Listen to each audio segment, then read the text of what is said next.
యేసు దేవుడు నమ్ము అంతే. నువ్వు నరకానికి వెళ్ళిపోవాలనుకుంటావా నీ ఇష్టం. నీ గురించి నేను సేవ లేకపోతే పని నాకు అసలు లేదు, ఎందుకంటే నాకు ఇవ్వలేదు. 2 మొదటిది మోసపరచకుండా మోసపోకండి. 2వది పలువురు మోసపరుతారు యేసు పేరుట వచ్చి. 3వది ఏంటి?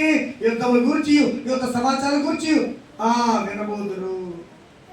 కాబట్టి ఉక్రెయిన్ రష్యా, ఇజ్రాయేల్ ఆమాసం, మొన్న పోయిన నెలలో మే నెలలో పాకిస్తాన్ ఇండియా యుద్ధం విన్నాం కదా, యుద్ధ సమాచారాలు విన్నాం కదా, విన్నాం. 2వది మీరు కలవరపడకుండా చూసుకోండి. అది బాబోయ్ యుద్ధం జరుగుతుంట మనం చచ్చిపోతామంట అని కలవరం వద్దు. యుద్ధం జరిగిన చచ్చిపోతాము, యుద్ధం జరగకపోతే చచ్చిపోతాం. మరణానికి ఏమి ఇబ్బంది ఏమి లేదండి. యుద్ధంతో పని లేదు ఏమండి, విమానంతో అసలు పని లేదు ఏమండి. విమానం వెళ్తున్నప్పుడు విమానం కూలిపోయింది, విమానంలోనే చచ్చిపోయారు, బాగానే ఉంది కదా. మరి హాస్టల్లో డాక్టర్లు ఏం చేశారు?